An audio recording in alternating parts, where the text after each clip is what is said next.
Good morning, welcome to today's RC Coffee Chat. Almost drinkable this morning, happy days. Right, on to today's topics. We have a little mini update around the XUAV clouds.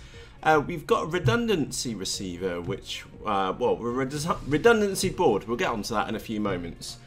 Oh, there was a little weird thing. We'll get to that in a moment as well. Let's go back to the redundancy one because that is a curious one.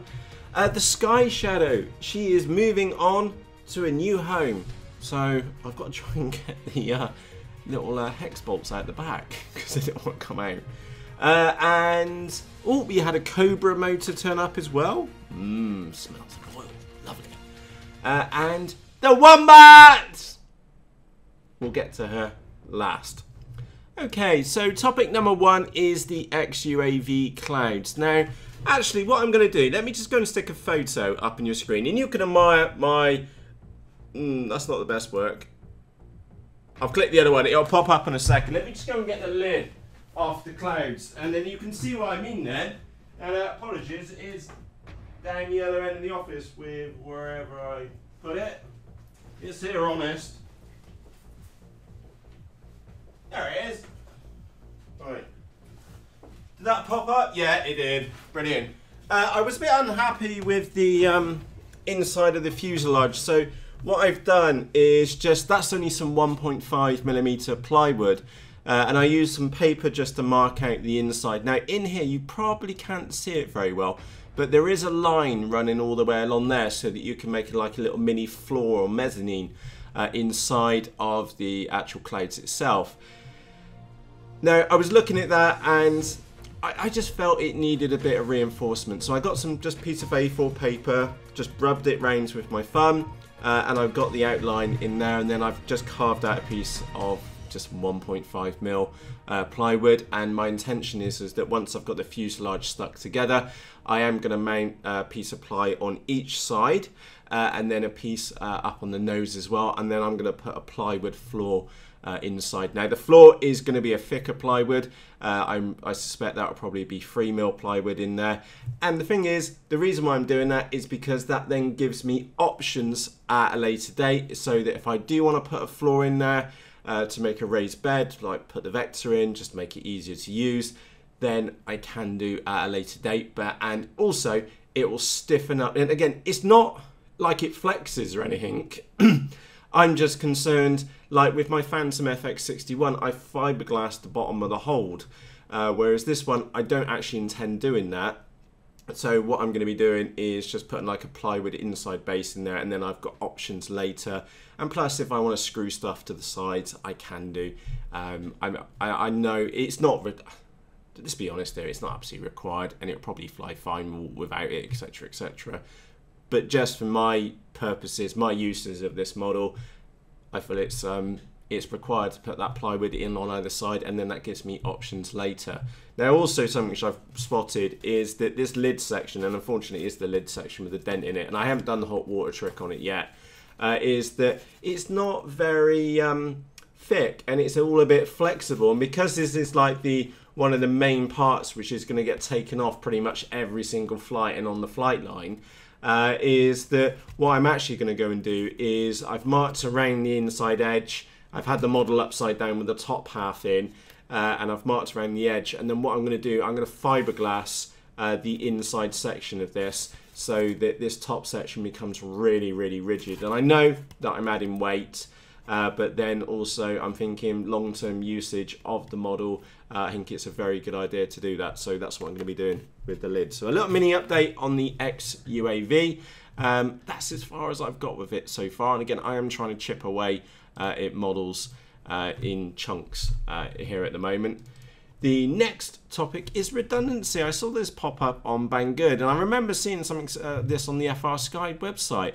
Let me just scroll down. By the looks of it, what we've got here is that we can have 2 receiver inputs, S port in, and then we can have 2 battery connections, and then we either get S bus out, which is what I would use it for, or we can have the PWM channels coming out as well, 1 to 8. Now, by the looks of it, this is just straightforward redundancy for the receivers. Now, I've been in here and I've read the manual. The bit which I was looking for, to be frankly honest, is RSSI redundancy. So instead of having a separate battery pack, and by the looks of it, it will run both receivers. And again, it will run both receivers at the same time. Oh, hang on, it only works with the X series. Oh, that's a bit boring. I was thinking the L9R, to be honest. That's a bit of a shame. Or anyway, there you go. There's redundancy for your model. All right, I've just seen the bit which I missed when in the documentation. I'll put a link either to that one in the video description. I was looking at it for maybe running 2 L9Rs off it, and it's already just been said for X series. I may be wrong. If you think I'm wrong, do let me know in the comments section underneath this episode. The bit which I was curious about is not only redundancy, but also having it so that if you've maybe got 2 receivers, one on both wings, for example, you can have the antennas one way round compared to the other way round, and if one drops out, we could switch to the other receiver. But I think that was me just making stuff up. Oh well. Anyway, next topic. I did spot this. That did look rather cool. Yep, that is a Windows phone with a little USB, but I'm assuming it's a USB connection for a video receiver. And you could then view it on your phone. Now, that puts my attention because you can buy the little goggle boxes for a couple of quid. They're not expensive now. We'll say about 20 quid. Buy that little receiver and use your phone. I thought that was a really good idea. Until you only read down in here is that support Windows 7 and 10. So it's only for Windows phones and you have to download their app, but it looks like it's in Chinese. So really good idea. I did like it. And of course it's band F, or frequency range F. That's the fat sharp band. So it did put my attention, but then practically wise, I don't have a Windows phone. I have an Android phone. And no good for me. But I did think that was rather curious. Right, next topic. Oh, yeah. Oh, actually, no. Oh, this one's good news, actually. The Sky Shadow, as I'm sure you've seen me absolutely hammer this model. It won the best model of 2016 from your vote. It is an absolutely fantastic model. And I'm going to be perfectly blunt with you. I'm bored of it now. And I'd been thinking about that for a while. And it's time for it to move on to a new home. And she is now going to go on to a new home. I do need to try and get that motor off because I want that motor to go on the Twin Zoo. Remember the Team-Legit Twin Zoo with the two booms on the front? I want 2 bat poop crazy motors to go on there, and I'm going to be using that DIY. It's a DYS SE2205 2300 kV. I want that motor off that one, and I want to take. I've got another exactly the same motor on the Mini Skywalker. Oh, brilliant little model, that one. But the motor, I've got one of those on there, complete overkill. So I'll be taking that off on the Mini Skywalker, putting in an 1806 motor on the back. And yeah, this one's going to a new home. Yeah, it's done really, really well. This is no reflection on the model itself. And to be frankly honest, I'm going to make a big fuss of this one leaving. And in fact, a massive tip for you, if you ever pass on a model to somebody else, is make a big fuss with the missus. And I'm going to be doing that with the wife as well. Sorry, the Mr. as the wife, with the wife and Granny, that there's a model going. It's going to go to a new home and things like that. And of course, I'm going to then go on and replace it with 2 more. So yeah, Sky Shadow going on to a new home. I'm sure it will be well loved and well abused in its new home. So happy days on that one. The next topic is the Cobra motor. So this turned up yesterday and yeah. So this epic lump. So you can see that on the screen. It arrived yesterday. This is the motor for the 4D8. This is also the first Cobra motor which I've owned, and I can't remember what kV it is now. Yeah, 1170 kV. Can be capable of turning out plus 2 kilograms of thrust. It feels silky, silky smooth. The bearings on the bottom are probably the biggest bearings which I've ever seen. Basically, if you can see that whole silver piece in the middle is the bearing. unreal sized bearing in there, and there's a similarly sized one up underneath the main shaft in there too. Unbelievable. Now there is a negative side to this. Unfortunately, the website which I purchased it from did declare the full $42 worth of tax, item value. Hence I got a bill yesterday of 15 quid on top of that one. The missus wasn't happy because I sent her up there to go and get it. So anyway, the Cobra motor here, that means that the 48 build can now go on and progress, which is happy days. Now, the last topic of the day, and we do just need to pause for a sip. Almost becoming stone cold. She needs no introduction is the word I was looking for. Now, I'm sure this is going to make the dynamic range on the camera go bonkers, because I can tell you that whatever you can see on the camera, it's brighter here in real life. Yesterday, we finished off the laminating of, well, we started and finished the laminating of the Team-Legit WOMBAT, and wow, what an absolute looker. I'll tell you what, let's run from the back to the front.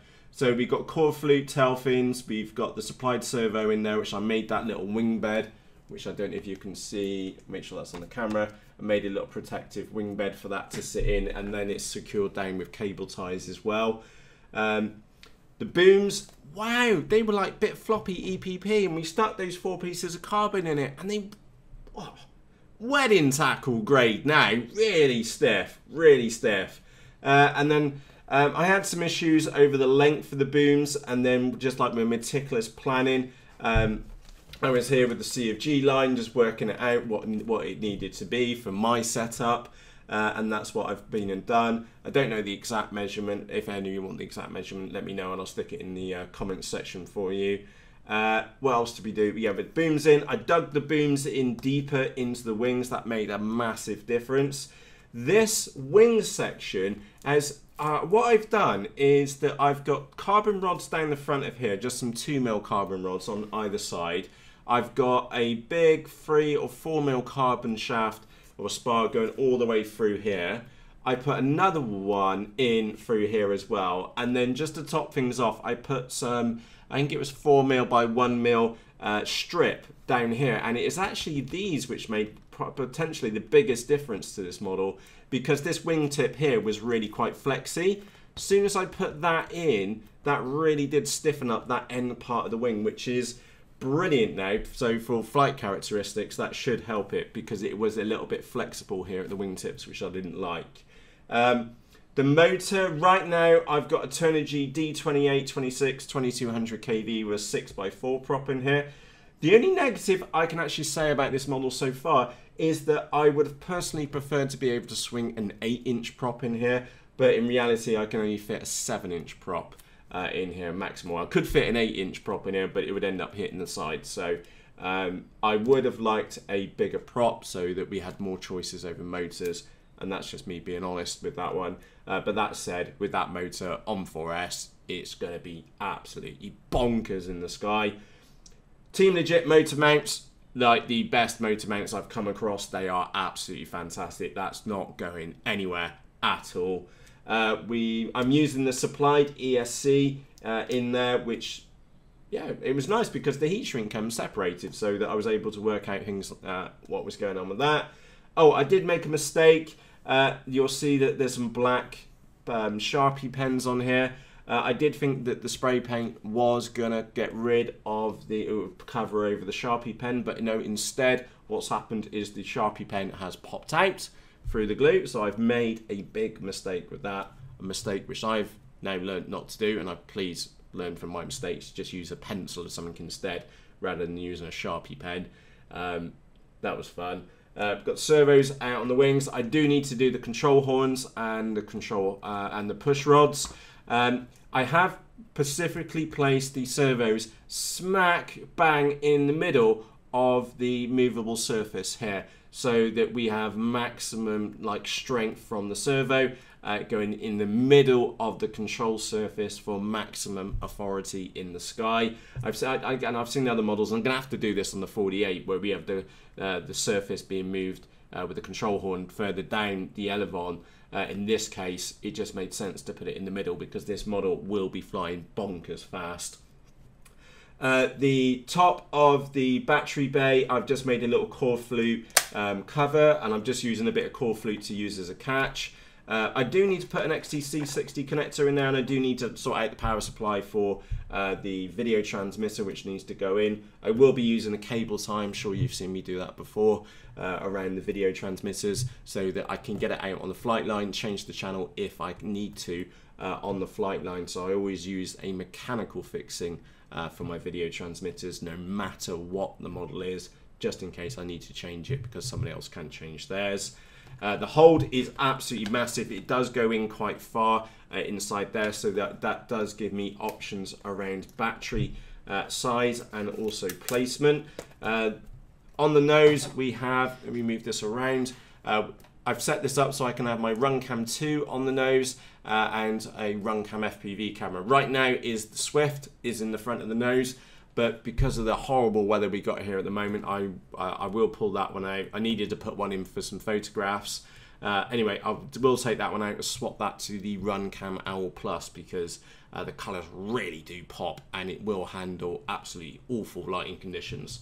So we'll put that on the front. And then up underneath, all kind of straightforward. I do love that blue paint. The missus is underneath strict instructions to go back to Whole Foods, buy another can of the orange because hey, look, it matches my hoodie. And I love that blue. It was a fluorescent blue. Now, it's not particularly fluorescent, but it is a beautiful blue. I really do like that. And I did think about making some wings to go out on the bottom, but then I didn't want to delay the build anymore.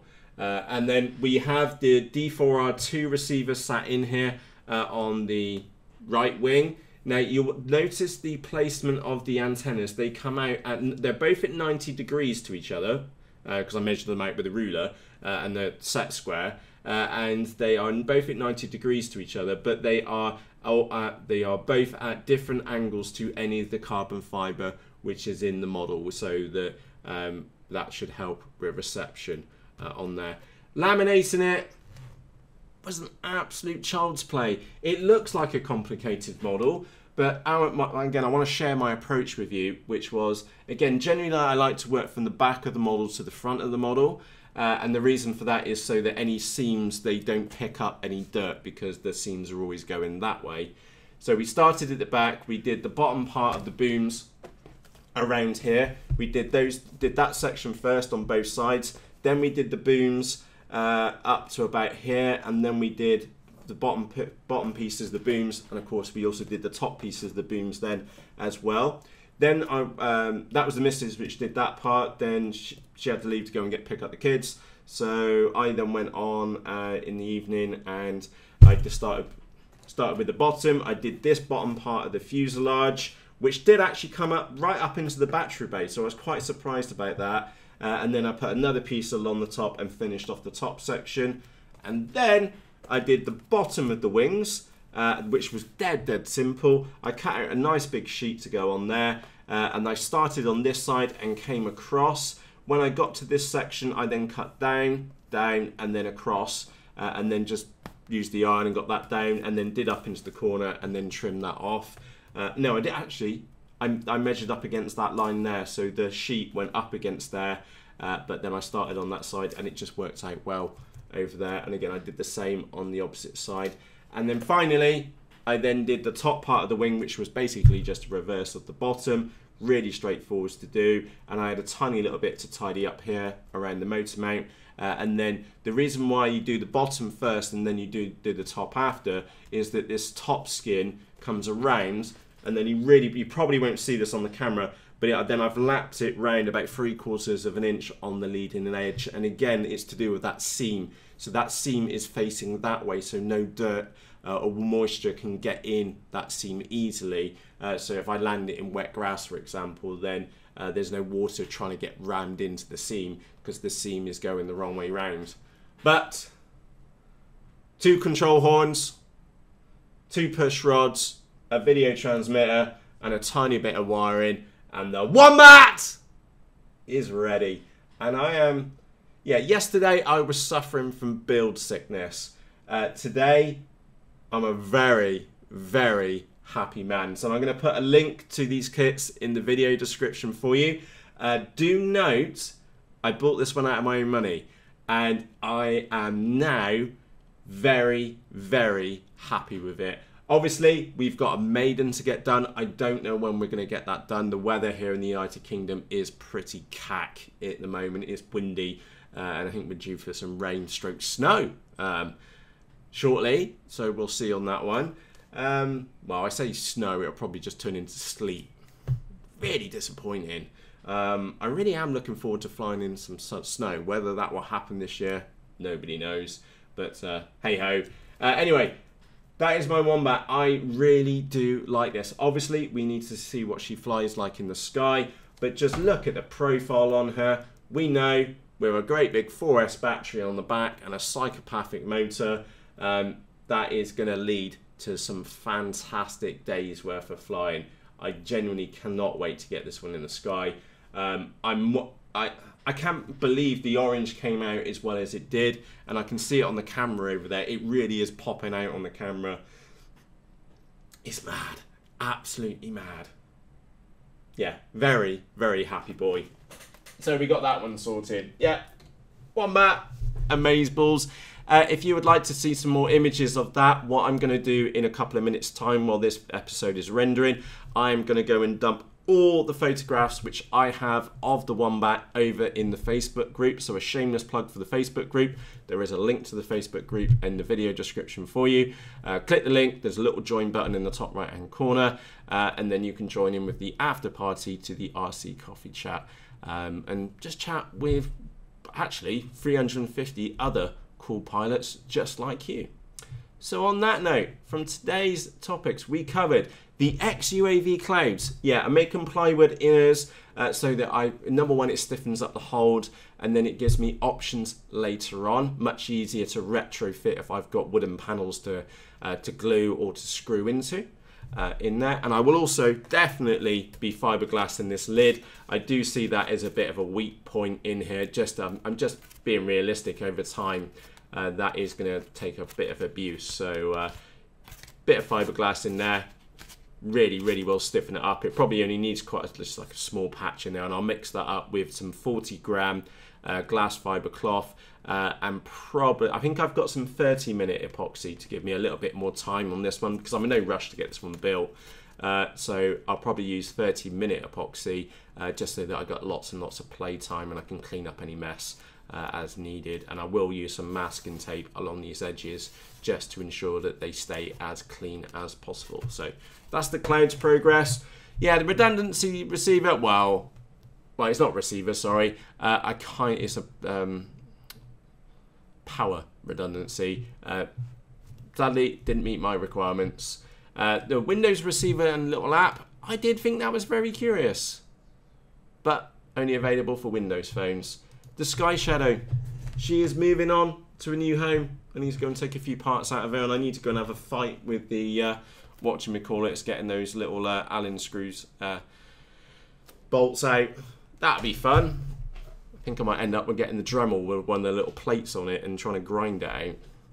That'd be great fun. The Cobra motor turned up with an extra £15 import tax bill, which I'm not frankly complaining about. It was about time I got slapped again for some import tax, so hey ho. And the motor, I understand. I haven't seen the performance of these yet, but it feels so silky smooth in the middle, and yeah, there is some notchiness from the magnets, but the size of the bearing on it is absolutely bonkers. And I can't actually read what the markings on it are, because I know there's different types of bearings, but yeah, wow, first Cobra motor, happy days. Comes in really nice box as well, extremely well packaged. And the final star of the show is the Wombat. So on that note, from myself, Matt, and his Wombat, cheerios, and cheerios for the Wombats! Ah, baseballs.